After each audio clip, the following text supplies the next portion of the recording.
Fala galera, beleza? Nesse vídeo aqui o Guilherme fala para vocês as altcoins que podem fazer 10, 20, 30, 40 vezes o valor atual. Isso é uma ótima oportunidade aí, a melhor hora para você aproveitar e entrar de vez nesse mercado.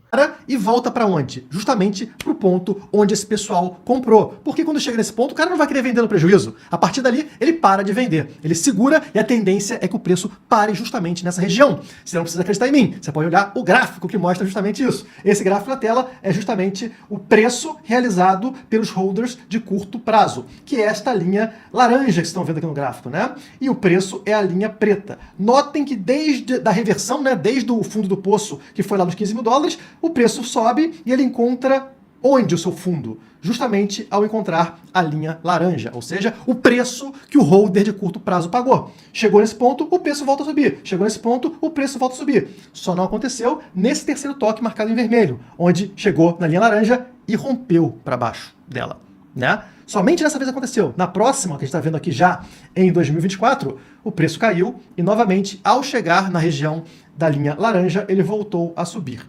E o interessante disso é que a gente está notando que o preço está recuando mais uma vez em direção à linha laranja. E onde ela está posicionada nesse momento? Como vocês podem ver aqui embaixo, nos 59.800, ou seja, nos 60 mil dólares que eu vivo falando para vocês, que é o fundo daquele canal de acumulação, né? Um canal que não muda, o preço sobe, desce, sobe, desce, sobe, desce. Então o fundo desse canal que eu passo para vocês é justamente o preço pago, na média, pelos holders de curto prazo e onde deveríamos parar. Das 4 vezes que isso aconteceu nesse ciclo, né? Em 3, parou justamente nesse ponto. Somente em uma de 4 a gente rompeu esse ponto. Mas existe a chance. É uma chance de 25% de chance? É uma chance pequena, mas ela existe e pode acontecer. Fala galera, beleza? Interrompendo o vídeo aqui rapidinho.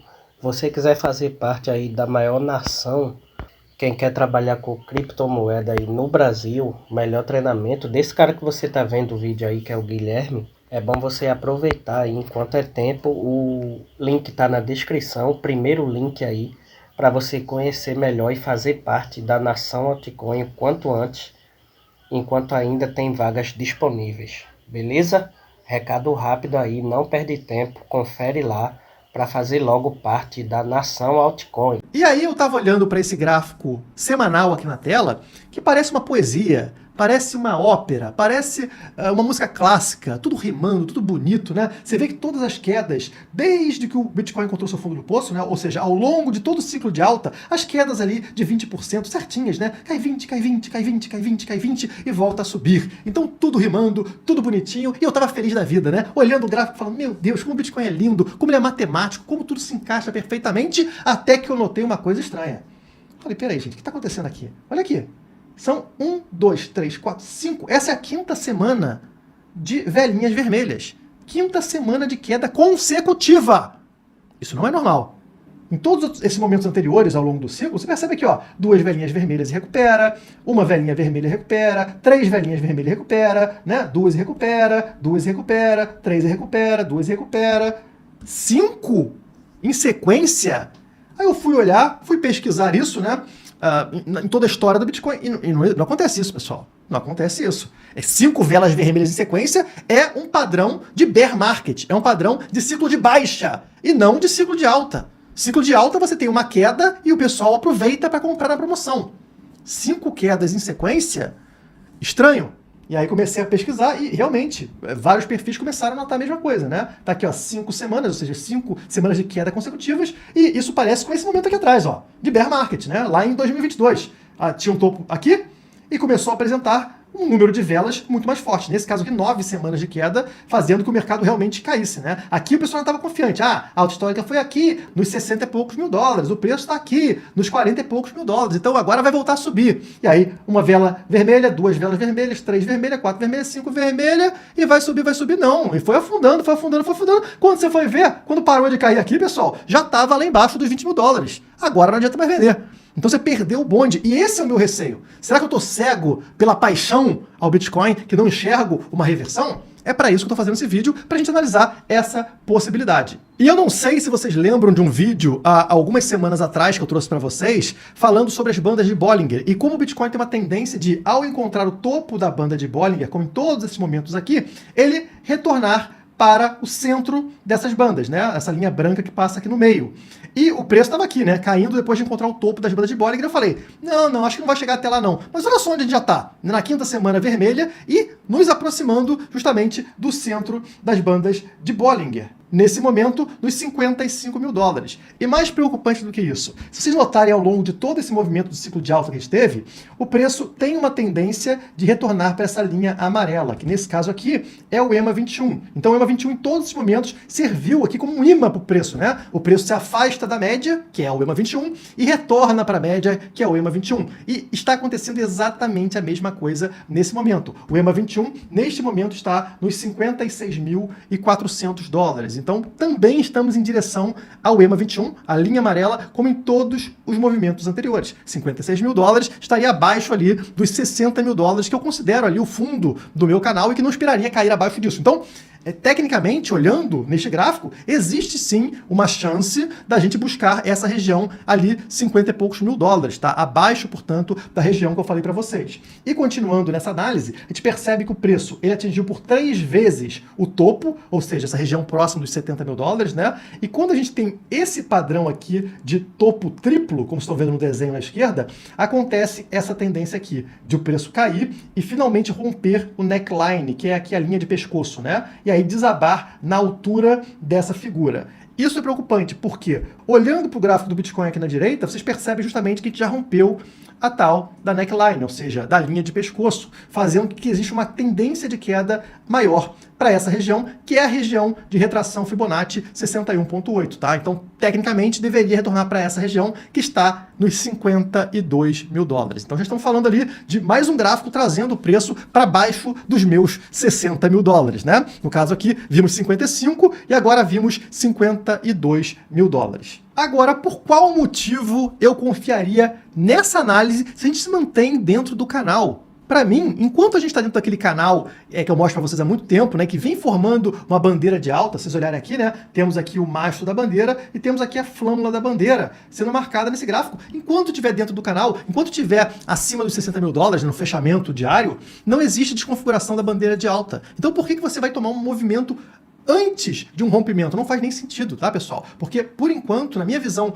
analisando tecnicamente, a gente continua no mesmo padrão observado. Isso aqui faz sentido no caso do rompimento daquele canal, tá? Então, rompeu abaixo dos 60 mil dólares, fechou abaixo dos 60 mil dólares, confirmou esse rompimento, a tendência seria justamente essa, voltar para os 52 mil dólares, fazendo algo, na minha visão, próximo a isso aqui. Vocês percebem, né? A gente passou pelo halving, o preço deu uma caída aqui, ele recuaria até a região dos 52 mil dólares e, na minha opinião, continuaria configurando ciclo de alta. Porque olha só, pessoal, vocês estão vendo aqui o rosa marcando que ainda não aconteceu, né? Teria um recuo para essa região dos 52 mil dólares aqui, essa linha aqui, tá vendo? Essa linha aqui no gráfico. Olha só, pessoal, olha o tamanho da subida que a gente teve, olha o tamanhinho do recuo. Quando você afasta o gráfico, vocês percebem que é o normal, né? Que são recuos ao longo de um movimento de alta, mantendo um padrão de topos e fundos ascendentes. Esse fundo aqui estaria acima desse fundo aqui, que está acima desse fundo aqui, que está acima desse fundo aqui. Então, quer dizer, estamos numa escada que continua subindo. Não desconfigurou o ciclo de alta, que seria diferente de, por exemplo, cair para o 52, ter uma subida e depois fazer um topo mais baixo e depois um fundo abaixo do 52. Opa, revertemos. Agora, os degraus estão no sentido contrário. Estamos descendo a escada. Isso não acontece nem mesmo se o preço vier buscar os 52 mil dólares. Por sinal, eu aumentaria muito a minha posição no caso disso acontecer, que eu não acho que vai acontecer, tá?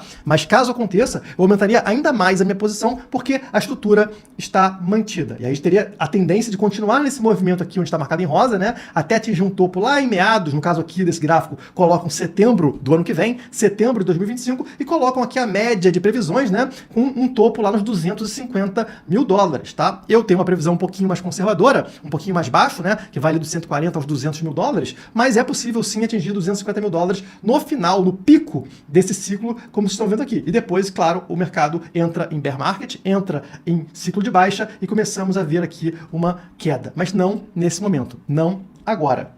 Agora, se você acha que a gente vai sair desse canal aqui, vai romper os 74 mil dólares e disparar para 100 mil dólares de um dia para o outro, desculpa, mas não é o normal para esse período, tá? Se eu abrir esse gráfico aqui para vocês, que mostram justamente os halvings, né? O halving é sempre essa linha vertical preta, que estão vendo aqui marcada aqui embaixo a data, né? Abril de 24, maio de 20, julho de 16 e dezembro de 2012, tá? Isso aqui são marcações do halving. Olha só o que acontece após o halving. No primeiro halving, a gente passou 42 dias lateralizando. 42 dias depois do halving, tá? No segundo halving, nós passamos 140 dias lateralizando. No terceiro halving, em 2020, nós passamos, novamente, 140 dias lateralizando. E agora, pessoal, a gente pode repetir essa mesma coisa.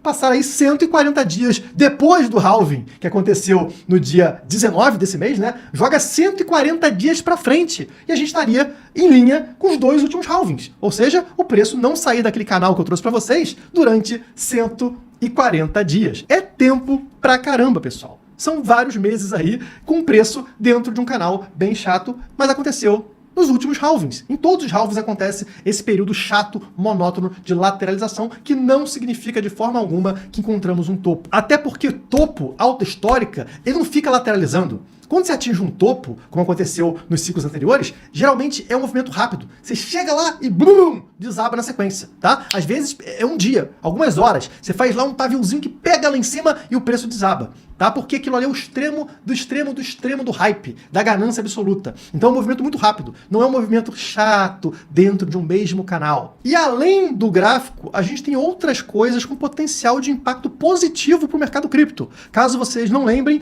amanhã acontece a abertura dos ETFs de Hong Kong, ETFs de Bitcoin e de Ethereum à vista. Olha a notícia aqui.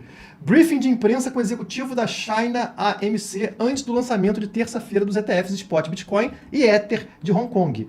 Esperam que as assinaturas iniciais dos produtos superem as observadas pelos fundos dos Estados Unidos. Estão falando aqui que a expectativa é entrar mais dinheiro do que entrou nos Estados Unidos no lançamento. Vocês lembram o impacto que isso teve no preço do Bitcoin quando os ETFs dos Estados Unidos foram lançados? Eles estão esperando um impacto maior.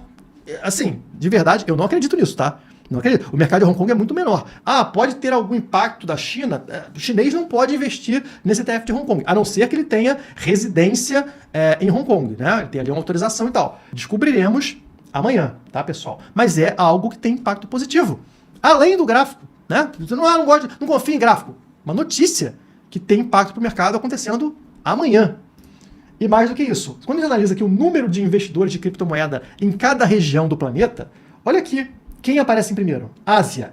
Disparado na frente. Tem muito mais investidor asiático, estamos falando aqui de 130 milhões de investidores na Ásia, contra, por exemplo, Estados Unidos, ó, não chega aqui a 50 milhões, né? Ao redor de 50 milhões. 50 para 130 milhões. Não estamos falando que esse ETF é um ETF asiático, é de Hong Kong, que é só uma parcela. Mas isso indica pra gente o potencial da Ásia. Quantas pessoas interessadas em criptomoedas tem nessa região? E como pouco a pouco eles tendem a se expor mais e mais em criptomoedas. Isso é muito positivo, tá? Mesmo que Hong Kong seja só uma parcela disso, ela vai influenciar, pela teoria dos jogos, de que outros países ao redor também façam o mesmo movimento. Da mesma forma que aconteceu aqui na América, né? Isso vai acontecer também na Ásia, levando aí uma enxurrada de investidores para dentro das criptomoedas. E falando em Ásia, eles precisam, mais do que nunca, do Bitcoin. Olha o que está acontecendo no Japão, pessoal.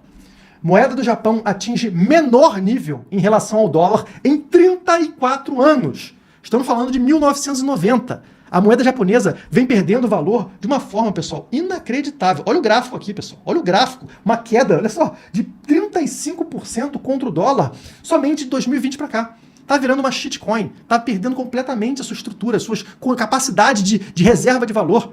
Imagina o japonês. O japonês pode confiar numa moeda que perde 35% de valor de 2020 para cá? E eles perderam 35% contra uma moeda, que é o dólar, que perdeu 40% do seu poder de compra de 2020 para cá. Então você perde 35% contra uma moeda que já perdeu 40%. O que sobra para você? Você vai guardar o seu dinheiro, suas reservas, num ativo que não guarda nada, que só perde valor. E é por isso que o governo japonês teve que intervir.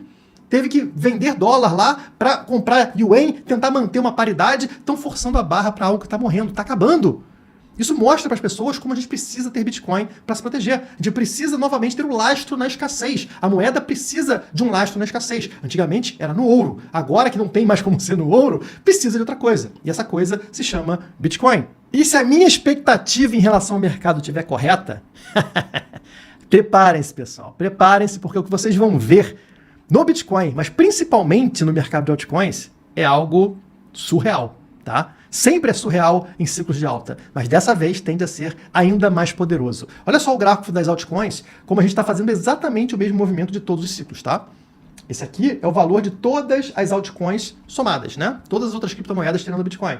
Vocês percebem aqui que depois de um período de acumulação longo marcado em amarelo, assim como temos em todos os ciclos, nós rompemos essa região, subimos e fizemos agora o quê? Um reteste numa região que antes era uma região de resistência, tá? Então está acontecendo agora, em 2024, como aconteceu em 2020 e como aconteceu em 2016. É justamente esse toque aqui que costuma indicar pra gente reversão e o mercado voar, voltar a subir, multiplicando várias e várias vezes a partir daqui. Então falando aí de altcoins que fazem 10, 20, 30, 40 vezes em relação ao valor atual.